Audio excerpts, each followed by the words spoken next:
it's not just an emergent moment, but an emergent affiliation, action, structure, organization, interaction, that there's something building there, so that we're not just kind of stringing along as a society with ADHD from kind of instigation to instigation, but that we're actually sort of fostering something that can help us organize ourselves better. Hi, I'm Anna Galland. I'm the Executive Director of MoveOn.org Civic Action. We're a movement of 8 million Americans from all walks of life that work together to create progressive change in this country. So I think I bring my connection to that incredible organization and the incredibly dedicated members that we have.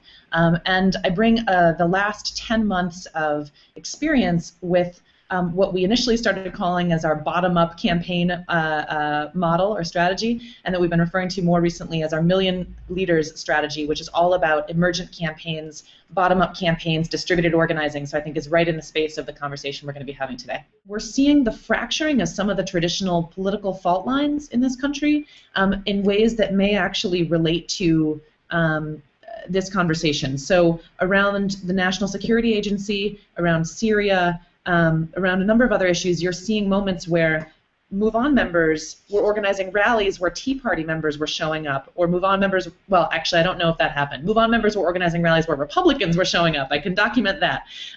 But what that means, I think, is that we're starting to see the emergence of some core set of values that are essentially outsider, anti-corporate, concerned about the overreach of a too powerful state, but in, at least for progressives, still believing in the importance of a government that can make real positive change in people's lives, but cautious about the overreaching of that state, and wanting to sort of protect that which we treasure about individual freedoms in America.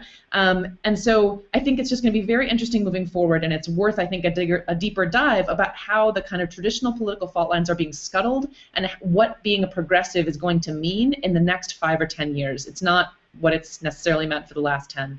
And then a final point is that I think that we didn't actually, I didn't get as focused on tools in this conversation as I thought I might want to, but I do think that there's an interesting question about the different tools that are useful for civic engagement work, and different tools that are going to be important and useful for people who want to make the country better. So that includes, what Lumio is trying to do to foster deliberation and sort of consensus building, all the way to the much lighter touch kind of old, what does a like on Facebook mean anymore, and what's the next generation of likes? How are people going to express themselves in some very light touch way down the road? What is that going to look like? How do all the technologists that are part of the reinventing sort of community going to help us come up with the right tools for the next generation of civic engagement for that whole spectrum, from someone who has twin toddlers like me, who is, if I wasn't a professional organizer, I wouldn't even be thinking about this stuff today. I'd be thinking about my kids,